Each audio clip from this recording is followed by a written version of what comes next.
BJP सरकार के द्वारा 2019 से पिछड़ा वर्ग के 13% आरक्षण को होल्ड कर रखा है, जिसमें मध्य प्रदेश की विभिन्न भारतीयों में लगभग पिछड़ा वर्ग के बाद 27,865 अभ्यर्थी प्रभावित हैं, जो चयनित होने के बाद भी आज दर दर भटक रहे हैं कि सरकार 13% आरक्षण होल्ड हटाए और उन्हें शीघ्र नियुक्ति दे। लेकिन सरकार कोच के माध्यम से पिछड़ा वर्ग को गुमराह कर रही है, जबकि सुप्रीम कोर्ट ने स्पष्ट कह दिया है कि हमारी तरफ से कोई रोक नहीं है, जिसके बाद भी सरकार लागू नहीं कर रही है। सरकार जन वकीलों को कैसे में पैरवी करने के लिए जनता के टैक्स का पेड़ा दे रही है, वहीं वकील कोर्ट में पिछड़ा वर्ग के विरोध में कार्य कर रहे हैं। इन्हीं घटनाओं को देखते हुए ओबीसी महासभा ने 10 जुलाई को संपूर्ण मध्य प्रदेश में 13% होल्ड के विरोध में सभी जिला मुख्यालय पर ज्ञापन प्रदर्शन करने का ऐलान किया है। मैं ओबीसी महासभा का राष्ट्रीय कोर कमेटी सदस्य हूँ।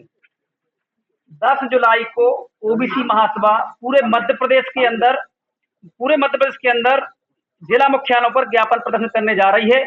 मुद्दा यह है कि मध्य प्रदेश सरकार के द्वारा 13% होल्ड करके रखा है। जो पिछड़ा वर्ग के विद्यार्थी हैं, चयनित होकर भी 28,600 से ज्यादा विद्यार्थी चयनित होकर इस बीजेपी आरएसएस की सरकार के माध्यम से पिछड़ा वर्ग के आरक्षण को रोका जा रहा है। और इन्होंने एक काम और किया कि जो जाति जनगणना है वो जनगणना करा रहे हैं, जाति जनगणना नहीं करा रहे हैं। और उसमें सारे नेताओं ने ये लिखा कि हम जाति जनगणना करा रहे हैं। तो दो मुद्दों को लेकर हम ये बात रख रहे हैं। अब बात यह है कि अगर ये 10 तारीख को जो हम आंदोलन करने वाले हैं, इसके बाद अगर 7 दिन के अंदर बीजेपी की सरकार हमारे चयनित विद्यार्थियों को नियुक्तियां नहीं देती है, तो हम 21 तारीख को मुख्यमंत्री घेराव करेंगे। हमारे पास ये 40 संगठन जो है पिछड़ा वर्ग के, जो जातिगत संगठन है, जो जातिगत पार्टियां हैं, उनका हमें समर्थन प्राप्त है और हम रुकने वाले नहीं। हम 3 बार पहले भी हम मुख्यमंत्री घेराव कर चुके हैं।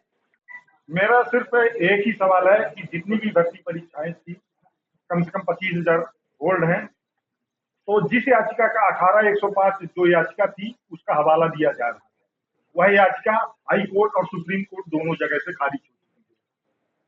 तो मेरा मुख्यमंत्री मोहन यादव जी से यह पूछना है कि जिस याचिका का आपने हवाला दिया था, जितने भी विभाग से इसी याचिका का हवाला दिया जा रहा है, वो याचिका जब खारिज हो चुकी है तो ओबीसी होल्ड अभ्यर्थियों की नियुक्ति क्यों नहीं की जा रही है? अब जब यह याचिका खारिज हो चुकी तो महाधिवक्ता प्रशांत सिंह ने रातों रात 70 से ऊपर याचिकाएं सुप्रीम कोर्ट में ट्रांसफर करवा दी। और अभी हियरिंग हुई तो जो सॉलिसिटर जनरल जो केंद्र सरकार का, वो खड़ा हुआ और सीधे सीधे ओबीसी आरक्षण का विरोध किया। एक तरफ ओबीसी के नाम पर नरेंद्र मोदी से लेकर मुख्यमंत्री तक ओबीसी के नाम पर गाल बजा रहे हैं। पिछले 6 वर्षों से ओबीसी का होल्ड है। तो मेरा मोहन यादव जी से यह पूछना है कि पिछड़े वर्ग के बच्चों का नियुक्ति कब तक मिलेगी, इस प्रकार का अन्याय अत्याचार कब तक जारी रहेगा। तो मेरा यही अनुरोध है कि जल्द से जल्द ओबीसी का होल्ड हटाया जाए, नहीं तो 21 जुलाई को मुख्यमंत्री निवास का घेराव